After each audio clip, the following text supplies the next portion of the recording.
El Ministerio Apostólico Altar de Jehová de Eclesia presenta lo mejor del trigo. Apóstol Lourdes Bravo de Villar.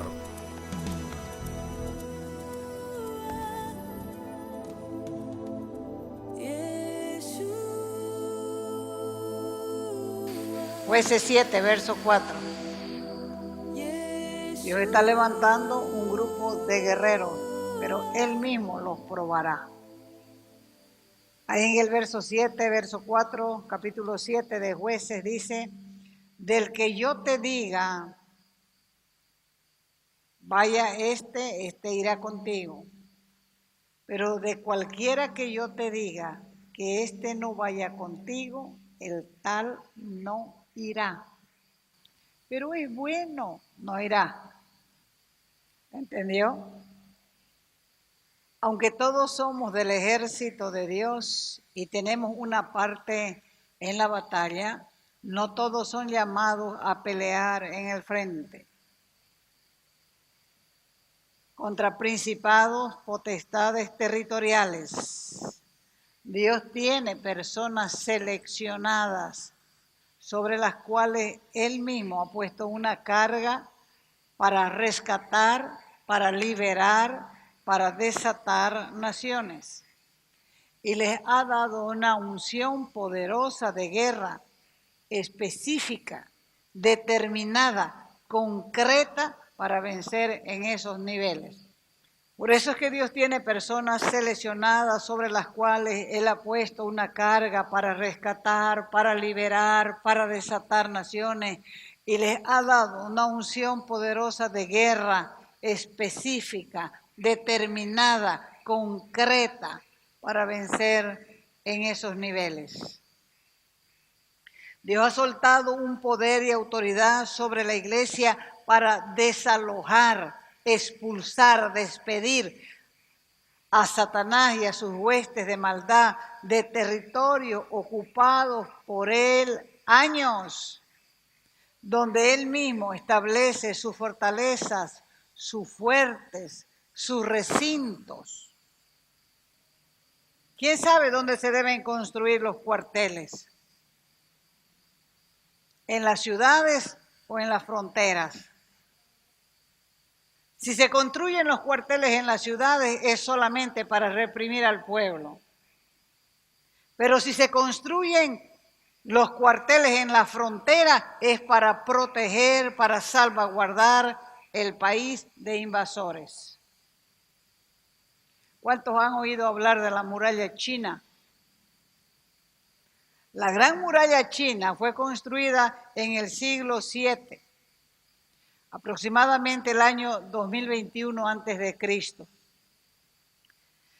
Tiene más de 21,000 kilómetros de longitud y fue construida precisamente para proteger las fronteras del norte de los ataques de los mongoles y los de Manchuria.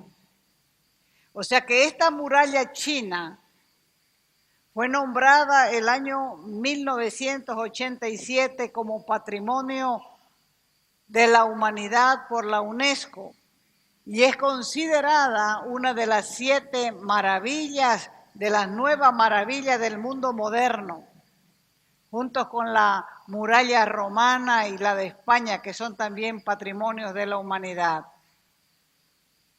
Pero también esta muralla es conocida como el más grande cementerio del mundo. No porque hubieran enterrado muertos en la muralla, sino porque en la construcción murieron más de 10 millones de trabajadores que fueron enterrados alrededor de las inmediaciones del muro. O sea que fue construida precisamente para protección. ¿Cuántos recuerdan el muro de Berlín? Ese famoso muro de Berlín se construyó para dividir Alemania de Berlín Oriental de Berlín Occidental. Porque Berlín Oriental era comunista y entre el año 1947 y 1961, en 12 años, abandonaron Berlín Oriental más de 500.000 personas, y estos en su mayoría eran jóvenes menores de 25 años. Primero colocaron rollos de alambre que la gente cortaba y se iba a Berlín Occidental. ¿Por qué? Porque allá tenían mejores condiciones de vida. Y luego comenzaron a colocar frontones de hormigón y piedras grandes y cerraron las entradas. Así que de un día para otro quedaron divididos aún entre familias por causa del muro. Los de Berlín Oriental construyeron 43 kilómetros y los de Berlín Occidental construyeron 119 kilómetros.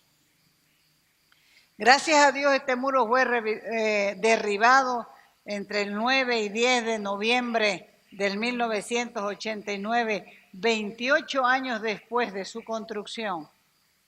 Y cuando esto sucedió, yo estaba en Miami y tuve el privilegio de verlo en la televisión hace 25 años. Y la gente lloraba cuando tumbaban el muro. Ese muro había separado tantas familias. Algunas familias estaban separadas por 28 años.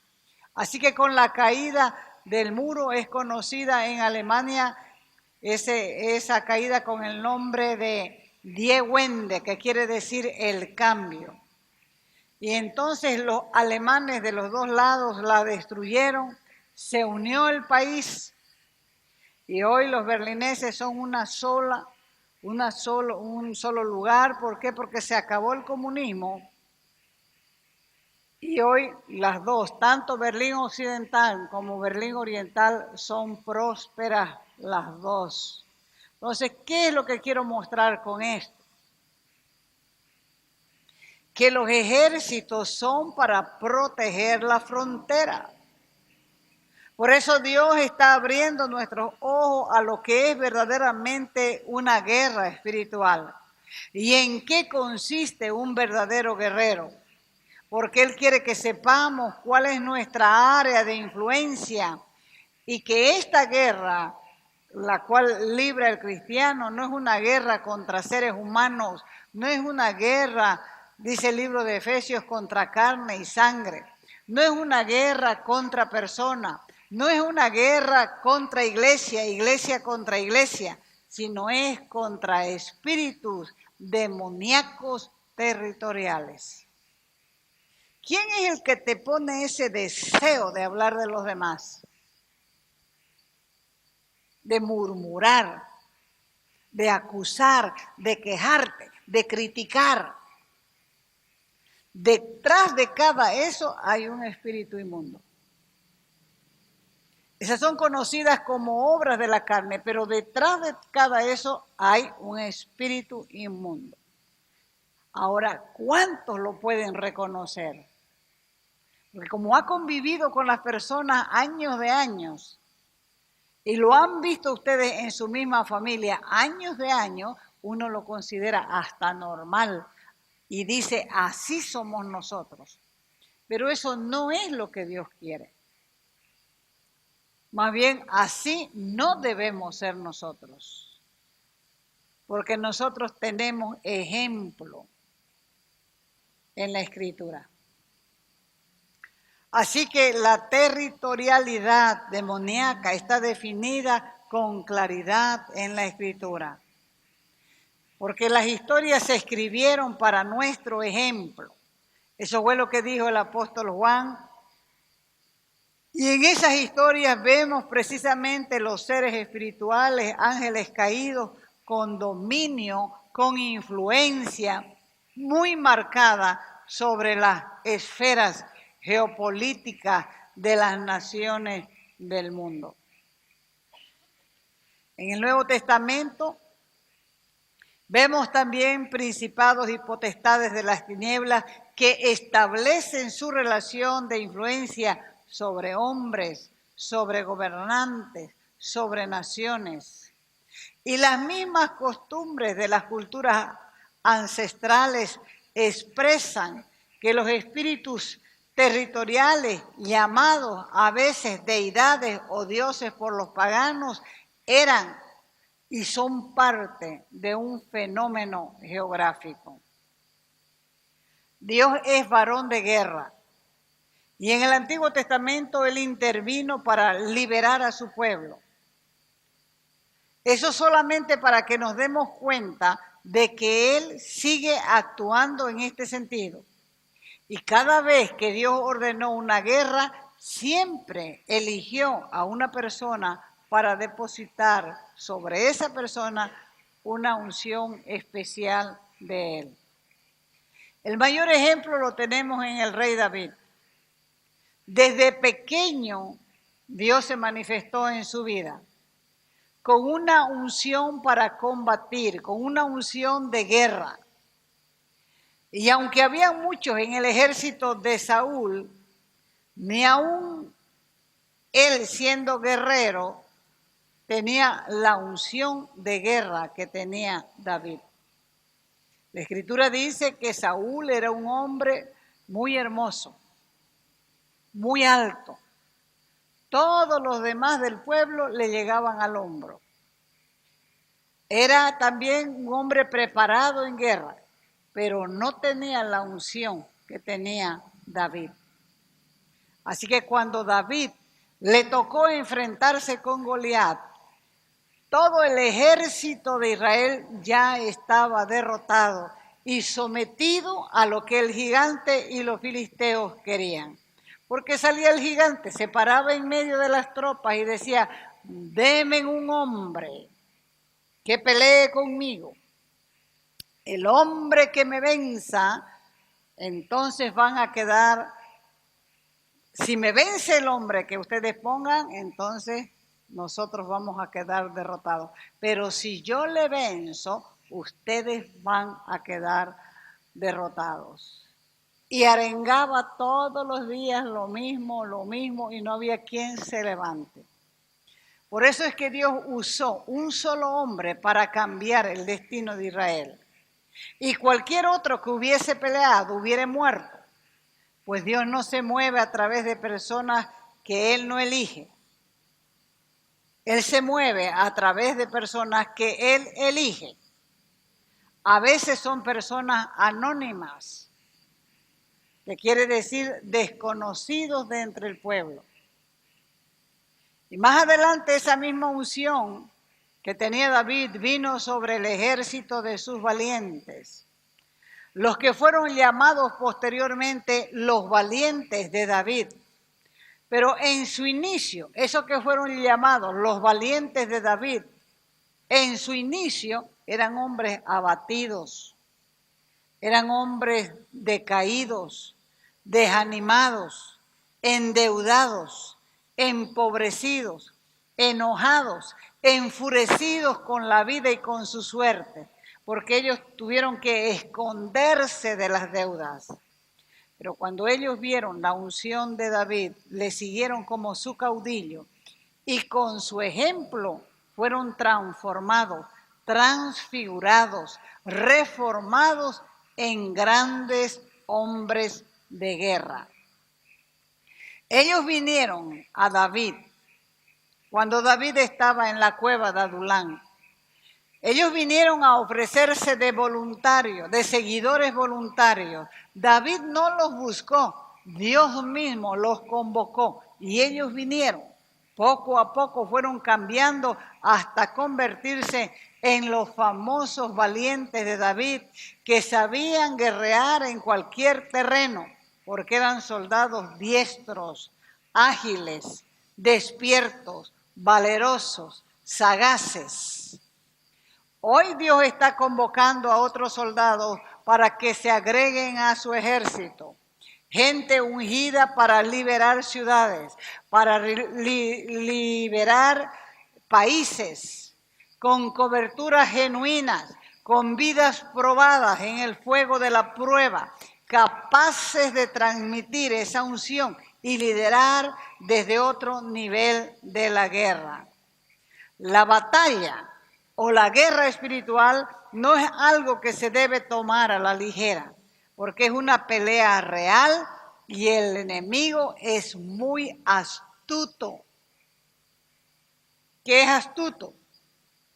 Se dice de una persona que es astuta cuando la persona es lista, calculadora, hábil, sagaz, ladino, malicioso, artero, con una habilidad sorprendente para engañar.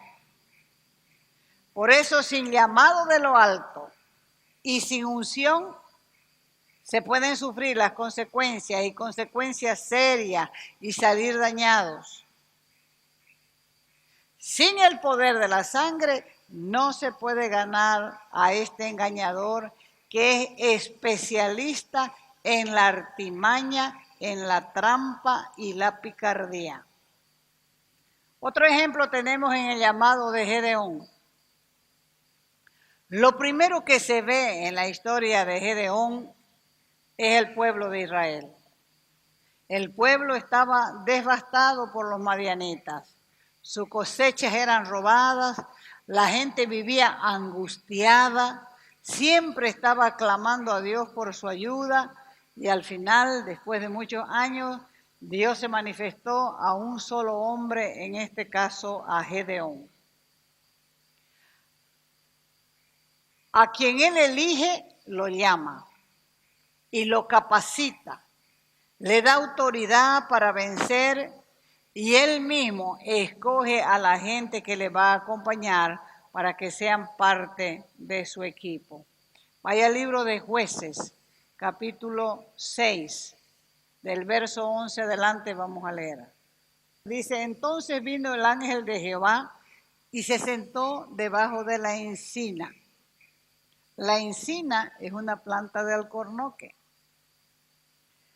que está en Ofra, dice, la cual era de Joás Abieserita, y Gedeón su hijo estaba sacudiendo el trigo en el lagar para esconderlos de los madianitas, cuando se le apareció el ángel de Jehová y le dijo, Jehová está contigo, hombre esforzado y valiente.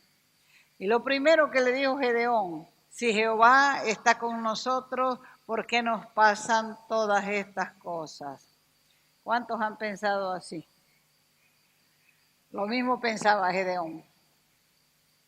Pero Gedeón no sabía que ellos estaban siendo disciplinados precisamente por haberse apartado de Dios. Y por eso los madianitas les hacían estragos. Así que cuando venga a tu mente, ¿por qué te pasan esas cosas? Ponete a pensar, ¿dónde está tu corazón? Si has abandonado a Dios. Y Dios le habló a este hombre y le mandó a hacer ciertas cosas, entre ellas fue levantar un ejército. Así que cuando Gedeón cumplió la orden de reunir un ejército, Dios le dice en Jueces capítulo 7, verso 2. Ya tenía el ejército, ya tenía la cantidad de gente para ir en contra de los madianitas. Y le dice el Señor a Gedeón, hay mucha gente contigo para que yo entregue a los madianitas en tus manos. Pues Israel puede jactarse contra mí diciendo, mi mano me ha salvado. Así que hace pregonar esto entre el pueblo para que escuchen, hace gritar en el pueblo diciendo, quien tema y se estremezca, que madrugue y regrese a su casa desde el monte de Galaad. Y entre el pueblo habían temerosos, 22,000 temerosos. Se quedaron 10,000 porque el ejército era de 32,000. Se quedaron 10,000. Y Jehová le dijo de nuevo a Gedeón, aún son demasiados, llevarlos a beber agua y allí yo los pondré a prueba.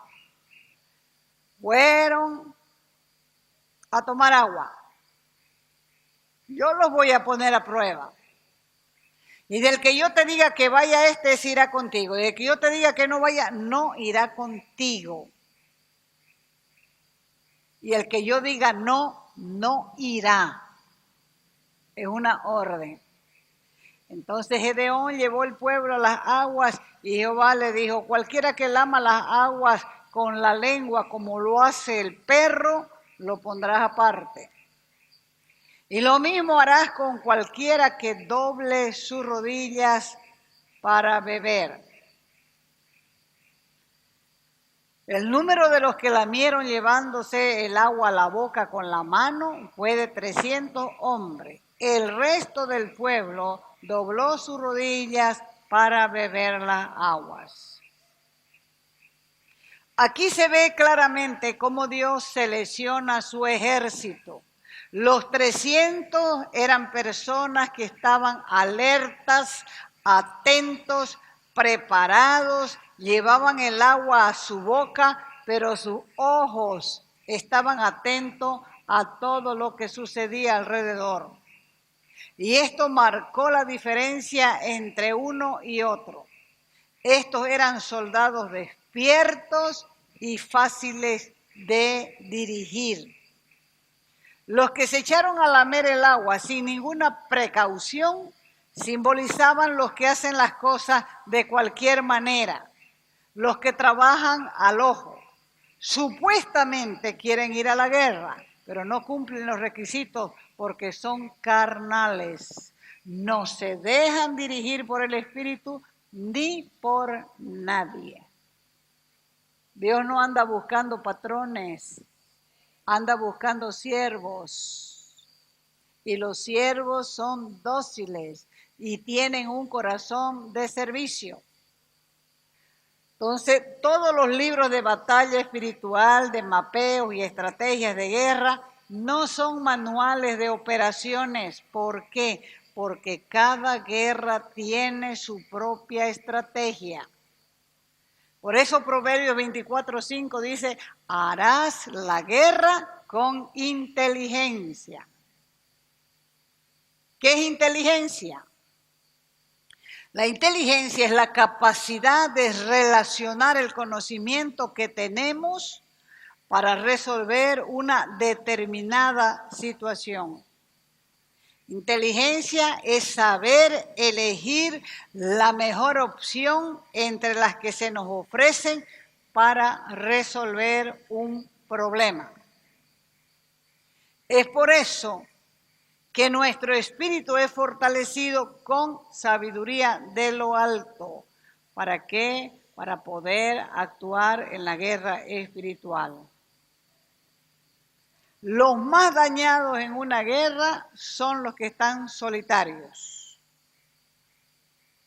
En la guerra espiritual estratégica, los escuadrones de intercesión que ejecutan el plan deben ser guerreros sin miedo, soldados valientes, vigorosos, a quienes Dios pueda dirigir de una simple mirada o soplar con un viento y se mueven sin temor porque no tienen nada que los ataje a otras cosas. Estos intercesores que se van a convertir en guerreros deben ser consagrados y humildes. Tienen que ser ayunadores, conocedores de la palabra. Eso trae madurez. Por eso el apóstol Pablo les escribió a los efesios y les dijo, sobre todo, tomen el escudo de la fe. Porque es con fe que se pueden apagar los dardos encendidos del maligno. Porque los ataques de Satanás vienen en forma de aguijones. ¿Qué son aguijones? Son agujas, púas, espinas, dardos, flechas, jabalinas, lanzas, que tienen el propósito de herir en el lugar donde estamos debilitados. ¿Cuál es la parte más débil del hombre? los sentimientos. Y es que el hombre tiene una gran necesidad de amor, por eso esa área es tocada continuamente. Así va disminuyendo, reduciendo, acortando nuestra fuerza hasta conseguir el blanco que se propone. Y estos son algunos de los dardos de Satanás. Desánimo. El desánimo desmoraliza y desespera. Otro dardo, confusión. Trae desorden y caos. Depresión. Lo hace sentir como que uno está en un pozo sin salida. Por eso es que mucha gente se suicida porque piensan que no van a salir del pozo. Les hace pensar que no hay salida. Otro de sus aguijones es la pérdida de visión.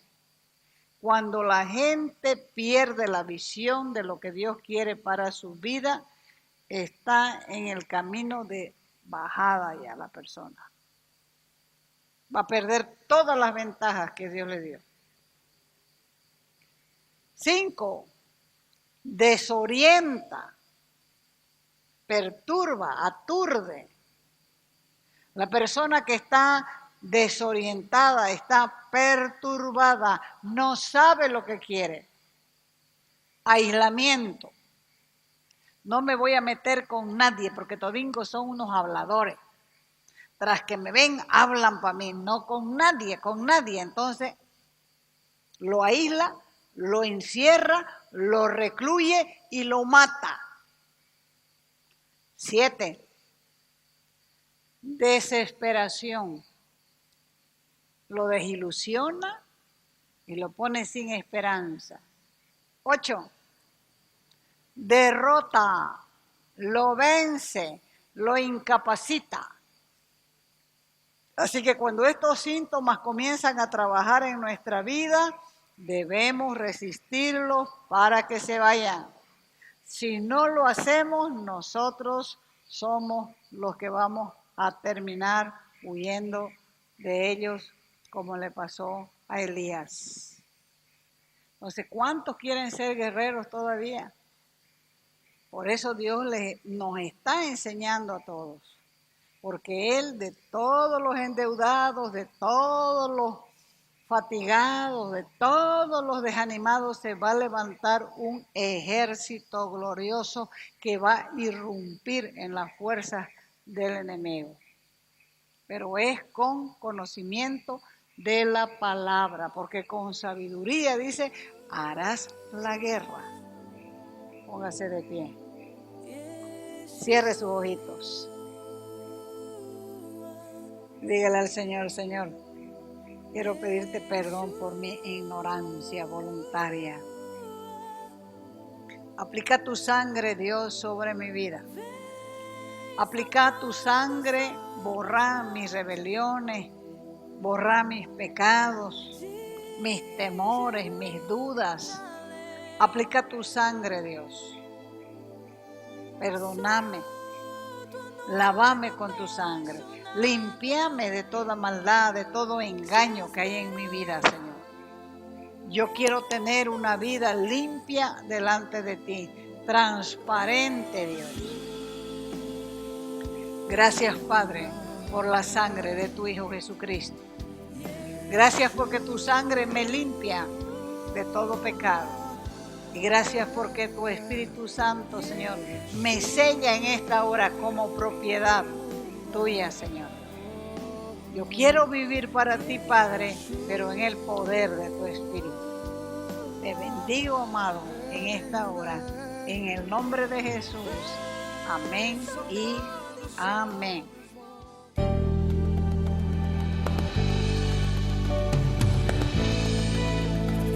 Te invitamos a nuestras conferencias los días viernes, sábados y domingos a las 20 horas y el domingo a las 10 de la mañana. calle Nicolás Suárez, esquina Félix Pinto,